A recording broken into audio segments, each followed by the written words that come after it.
Do you know where your food comes from?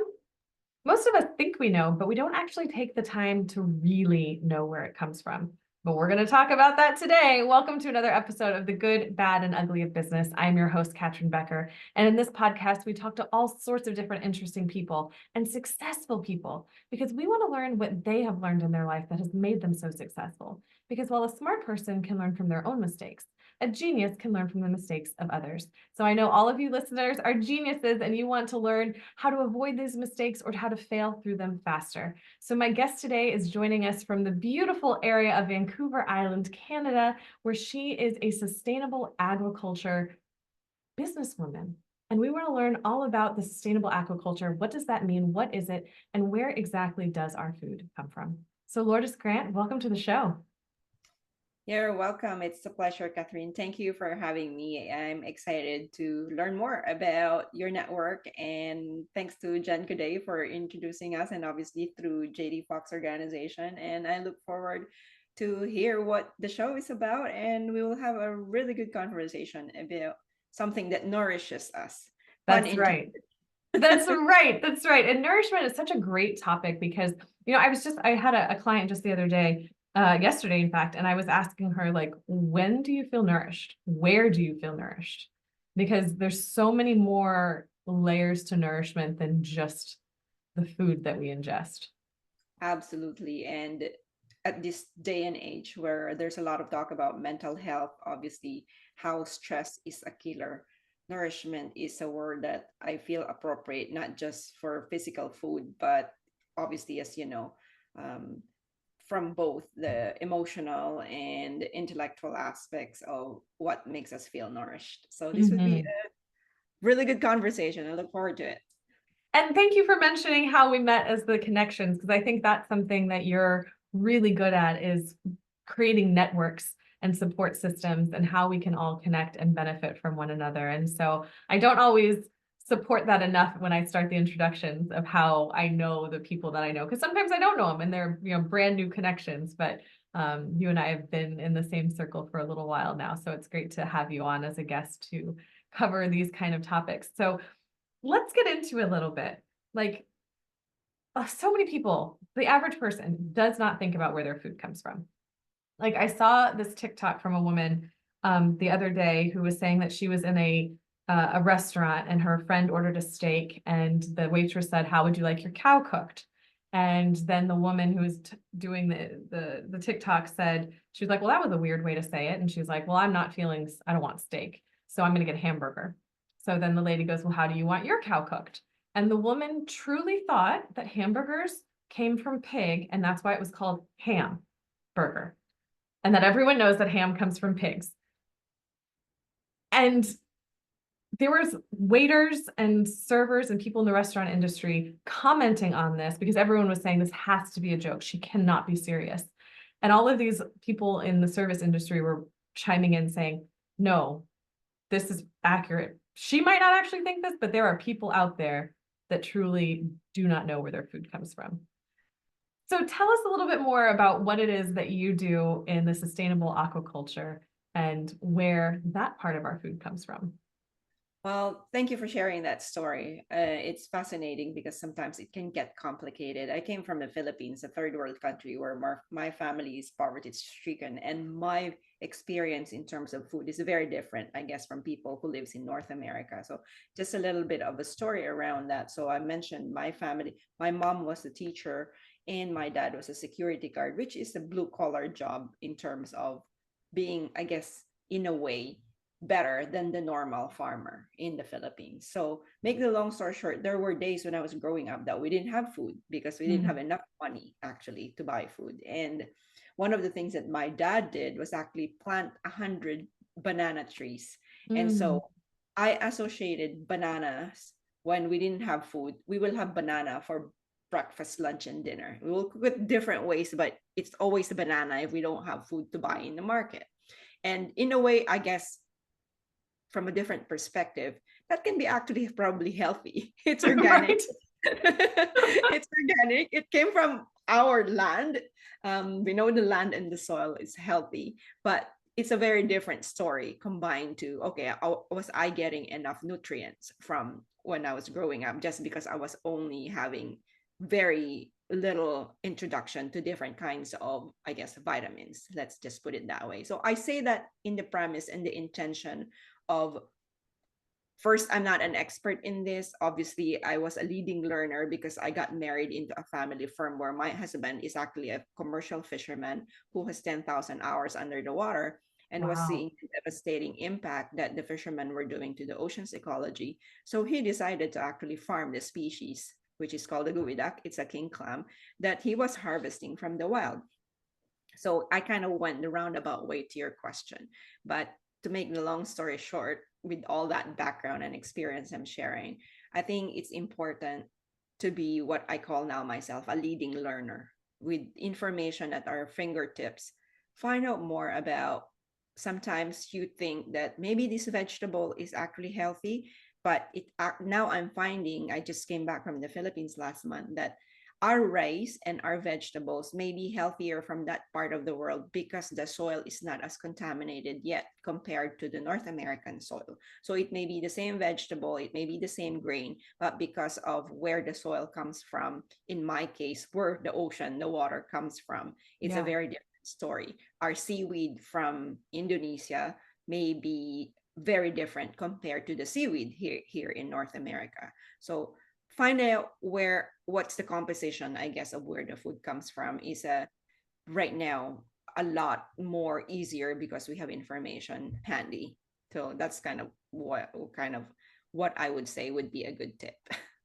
Well, and it's such a good point because, we're only taught of like, eat a tomato. A tomato is good for you, or, have fish in your diet once a week, limit these things and add more of these things.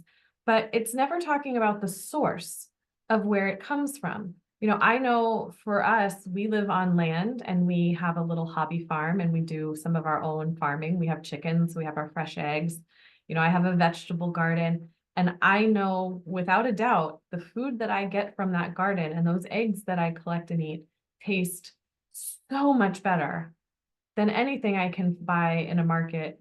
Who knows when the tomatoes were picked, right? And they've been sitting in a box in a warehouse in climate controlled with forced air, not seeing the sunshine and not having that natural processes that make it ripen to what it's meant to be with its full value. So I know from that sense that it's making a difference for myself and for my family of what we put in. So it's interesting to me of thinking of sustainable farming and just even knowing the word sustainable and kind of what that means for you. So can you please kind of break that down into what sustainable means for you and for your company and your husband's company, Manatee Holdings?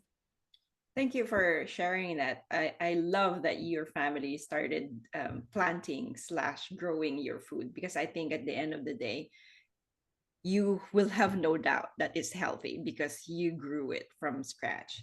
But on a labeling of sustainable or sustainability for that matter, it's interesting because we've used this branding in the last, I don't know, more than 2 decades, even before it became a word. And now there's a lot of people using it for greenwashing, which is Mm. a sad thing. But at the same time, we actually almost wanted to rebrand because now everybody is using the word sustainability.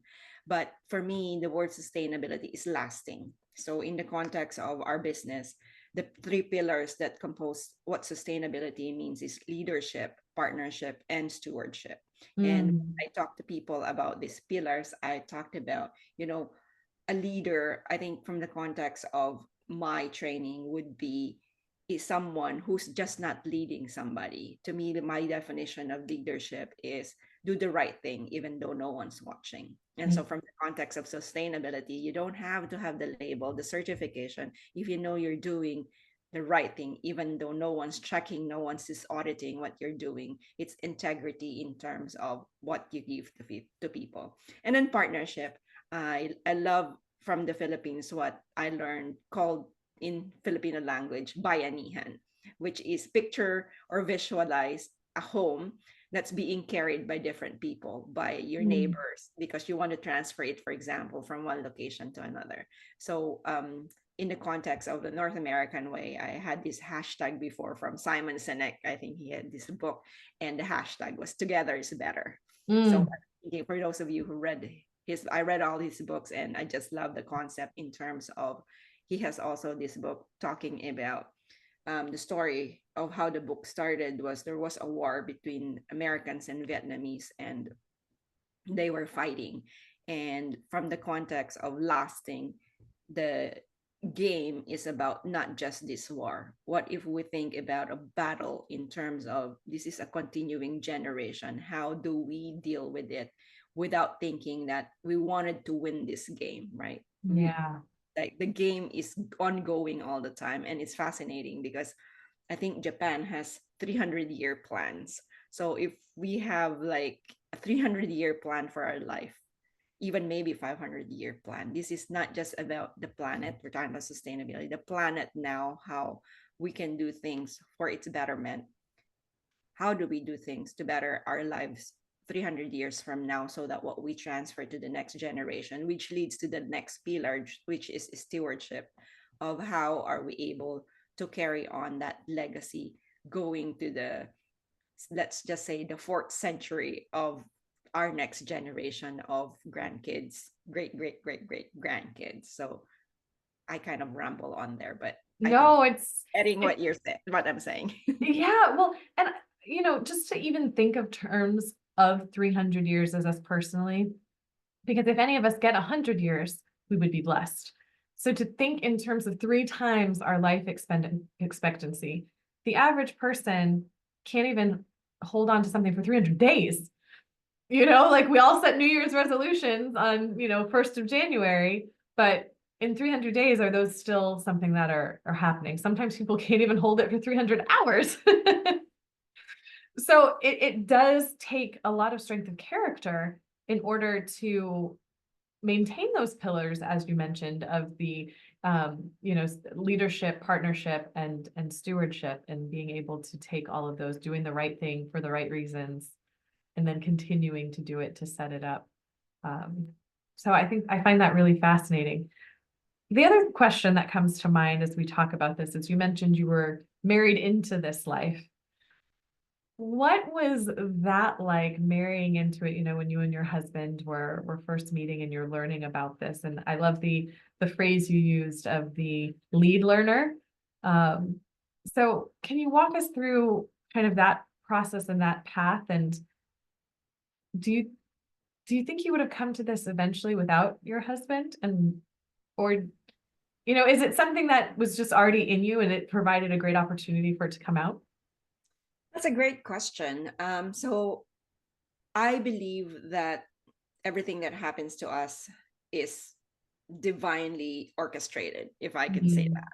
And I don't know if I would have come into this industry if I didn't meet my husband. I had no idea what aquaculture was. I had no idea what this king clam is. It was totally alien to me.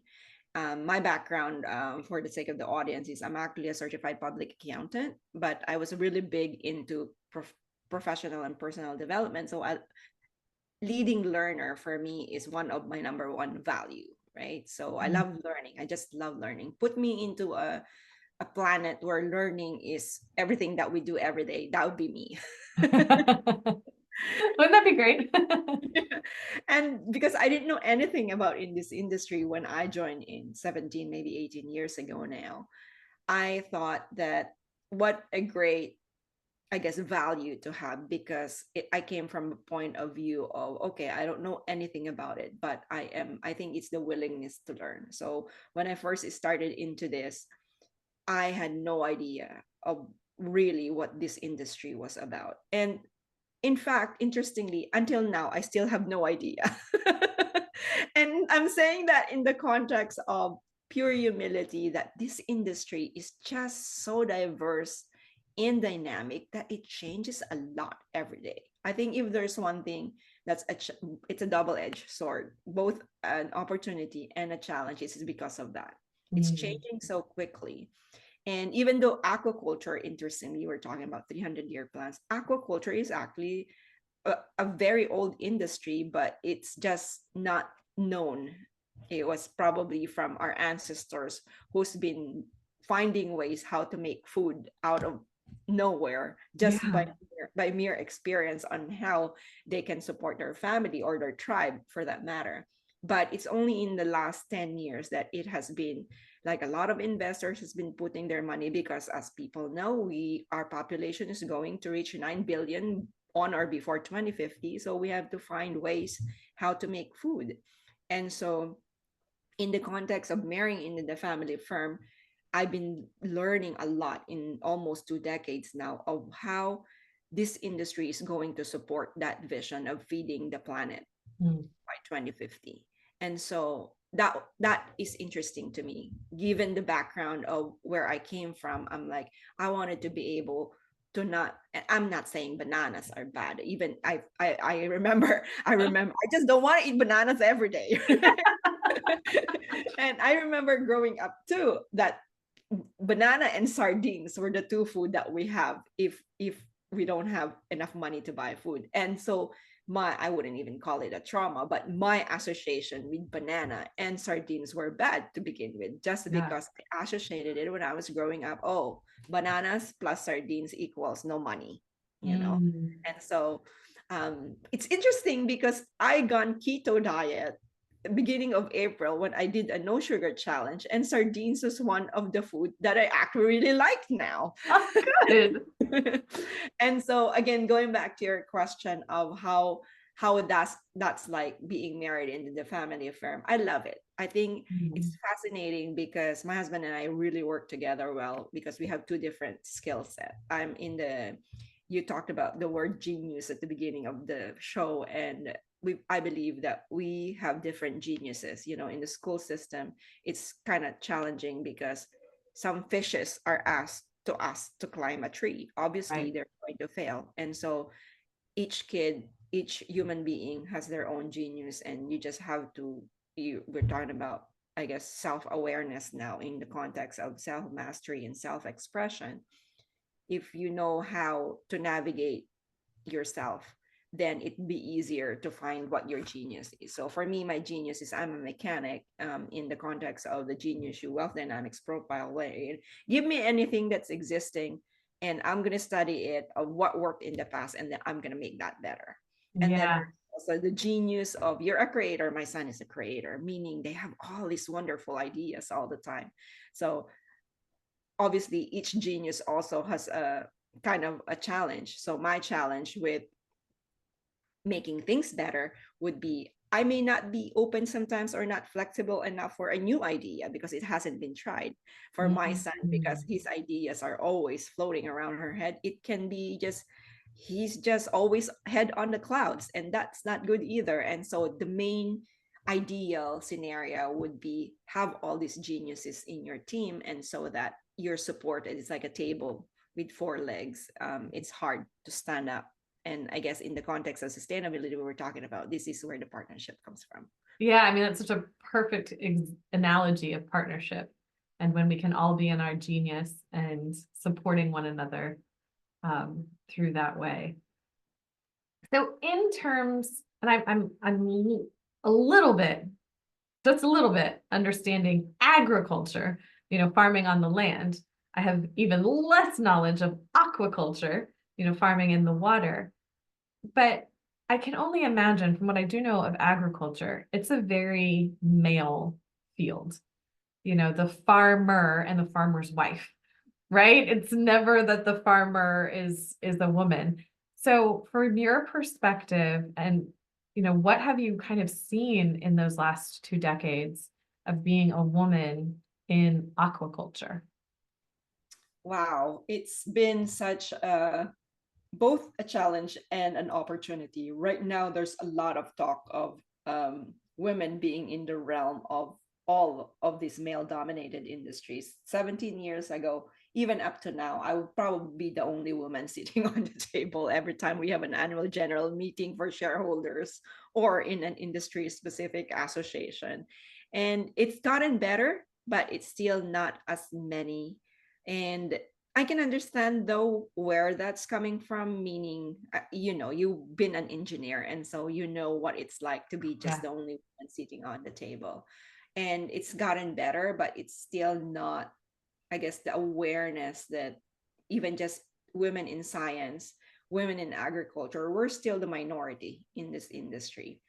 And fascinatingly enough, with the advent of DEIA, diversity, equity, inclusion, and acceptance, it's been a world of, you have to really find a balance of, we're talking of not just stereotyping in terms of gender, and especially now that we have more than two genders, and I wanted to be mindful of this, but I'm talking really around the word of the A, which is acceptance. I think that that's the main gist of all of this talk about diversity. Is like, my husband and I just had this conversation today, actually, this morning at breakfast table. We were talking about, it's not even about the gender or whatever you believe in. We're all in this as a human being. And I think if we get that, if we accept that every person in the planet, in the context of sustainability, our planet is just a living, breathing being as well. So, and if we respect each other, respect what the planet has given us, and acknowledge that there's this symbiotic relationship that we all need to have, including living beings, living things. And there's this story just came to me now. He told me this when we first met. Like, just because it's a carrot doesn't mean it doesn't have a feeling. Because if you're, again, and I'm going to go verge into a really controversial, if you're vegetarian, you're vegan, and you don't eat food, this is a whole gamut of conversation around food. Okay, what the spinach tells you, I'm yelling, why are you eating me? The carrot will say, don't bite me. And so there's this whole controversy around it as well, right? But again, on the context of where I came from, honoring the Filipino community in terms of, and even the indigenous community, which is again another conversation, right? If, for example, there's you probably know the story of the pig and the chicken. The chicken hatched some eggs, and in the context of talking about commitment, and just, the pig gave his life, but what if that's his purpose in life, is actually to feed the human, and by the time that he's dead, he's fulfilled his mission, then that would probably be a sacred death. And so in the context of, let's pray that that pig actually got his mission in life. So if the chicken hatched some eggs, he's still walking around, and she's still like giving the golden eggs to the people. That's another mission. And so again, in the context of sustainability, what is each other's mission, so that we can support each other in the context of the United Nations Sustainable Development Goals. My mission is no poverty, because I came from a country where I was raised in poverty. And so for anybody who can be in my industry, the whole UN SDG is number 14, life below water. And for someone, it can be sustainable cities, or it can be quality education for some of us in the mentoring / coaching capacity. And so what is that? And I kind of went around again with your question, but I think our audience gets this. Yes, they do. They do. And that's what I love about this podcast is, as the host, I can set it up however I want. And so I love it when it's just conversation and just questioning and thinking and being curious and inquisitive. So yeah, that's way more interesting to me than just straight answering a question, because that doesn't necessarily lead to new thoughts. And growth comes from new thoughts. So yes, it's fascinating to think of that. And I love that you brought up the pig and chicken story, because my husband and I use that analogy a lot of, like, are we the pig or the chicken in this situation? Are we committed? Because the pig, to make bacon, he's very committed. Or are we just interested? The chicken's involved, they're interested in the issue, but they're not committed. So when you started saying that, it made me laugh, because I was like, yes, we use that all the time. So as we're kind of coming to a close, I really loved all of the different topics that we've been able to cover in such a short amount of time. But I think the last thing that I really want to cover is just more about the geoduck, more about the king clam. And, I had never heard about the geoduck until I was watching a cooking program. I used to watch a lot of cooking programs in my 20s and early 30s because I didn't know how to cook. So my solve for that is I just married a man who knew how to cook, and then I stopped watching cooking shows. Lucky. But that was my first introduction to the geoduck, which is quite a delicacy, but it's not something that, especially I think in the majority of North America, have ever even heard of before. So you and your husband, Manatee Holdings, have a company doing sustainable aquaculture, which most people don't know about that anyway. And then you're doing it with a species that most people have never heard about. So I'm curious just a little bit more about the geoduck and then a little bit more about kind of the branding and marketing that you do for something that's not as common as, say, tuna. Sounds good. So, Guidak is from a First Nations word, Gohedak, which means dig deep. And my husband found this when he was a commercial fisherman, as I mentioned, and it actually lives up to 150 years old. We were talking about Wow. 300-year plan, but this specific animal, king clam, is actually can live up to that longer than our human life. And so they bury themselves under the sand. And so the way that they are bivalve mollusk, and so the way that I don't know if you can Google it of how it looks like or chat GPT it, you will see it has a very long neck and it has a shell. So my husband has been harvesting this from the wild and was comparing having his business head that if you grow a scallop, an oyster, a manila clams, even a sea urchins and a sea cucumber, all these delicacies under the water, the geoduck has the highest profit margin. The kicker is that it takes 10 years to grow to market size. The Mm. market likes 1.8 pounds to be specific. And so that's kind of why he decided I wanted to grow this species because business wise, it's going to be like a legacy plan. To begin with, it needs 10 years, right? He's Yeah. such a long-term visionary. And so he's like, I wanted to be able to make sure that when the wild fisheries is collapsing, I wanted to be able to fill in the vacuum into the market by aquaculturing or ranching this specific species. And so that's how it came about. And interestingly enough, Japan, we also talked about Japan a while ago, is the first country who actually originally wanted this. And in fact, this specific species, guidak, is actually in the Japanese emperor's list of gourmet foods. No way. Yes. And so, but then market trend shifted, and now all of the products are actually exported to China. So what is fascinating to me as I learned into this industry was there will be different there are different markets who support this industry, but it can be either from another side of Mexico. There are two species. The specific species that we produce is Latin name Panapea generosa, but in different countries there will be another kind with a different Latin name. But Mm. when it goes to the market, to China specifically in this example, some people will label their product as Canadian brand, even though it's not, just because the Canadian Oh. brand is better. The animals, when it reaches the market, is measured in terms of size and the quality. The neck is a long neck, and you can use it for sushi, sashimi, congee if you're Asian foodie. Yeah. And the wider the neck, the higher the price and the better the quality. So it's categorized as quality A, B, and C. So quality A meaning wider neck, crunchier, sweeter in taste if you're eating sashimi. And so most of the people who supply this into the marketplace wanted to associate their product as a Canadian product because of the pristine waters here in Canada. So we get a premium pricing compared to if you've seen this product coming from Korea, for example, or Russia or Mm. Mexico. So that's kind of the competitive advantage we have here, the product coming from Canada.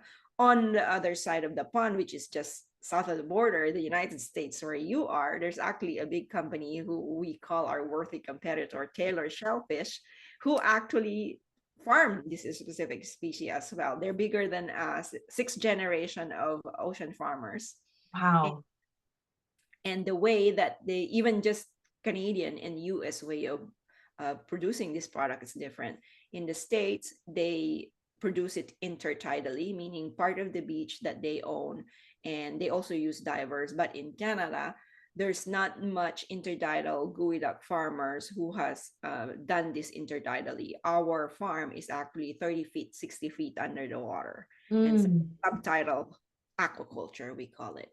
So there's a gamut of, I guess, terms, terminologies, and technical, I guess, wordings that I can use. But in the simplicity, for simplicity's sake, it's just really we're farming food from the ocean versus from land. If you want a simple wording for what we actually do, and it's very niche, but at the same time, it's like it's still food at the end of the day. It's Yeah. still it's a clam.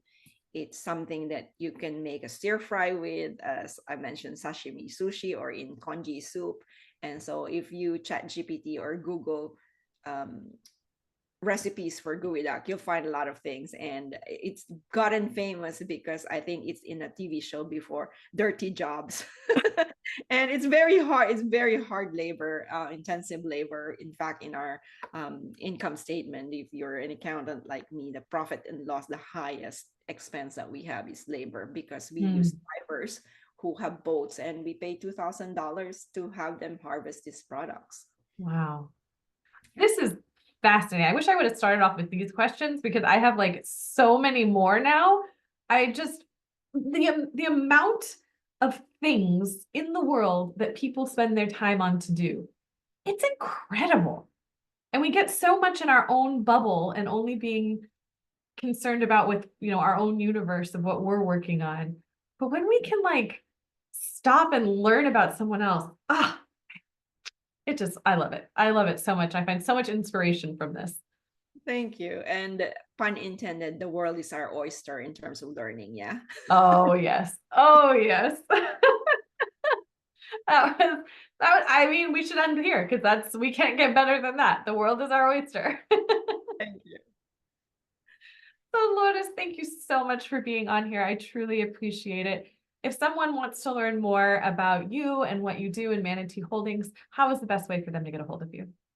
I'm very active on social media. The best way to get in touch with me is through LinkedIn. You can find me there, or I have a podcast as well, sustainableaquaculture.ca/podcast, which you can also find on your favorite channels, iTunes, Spotify, Buzzsprout, or your favorite channel. Thank you so much for having me, Catryn. I really appreciate you. Oh my goodness, thank you so much. And to the listeners, thank you guys so much for being here. We couldn't do it without you. I hope you found so much value in this conversation as I did. Go look up what a geoduck looks like if you haven't already, so you can see what it is that we're talking about. And until next time, take care, everyone.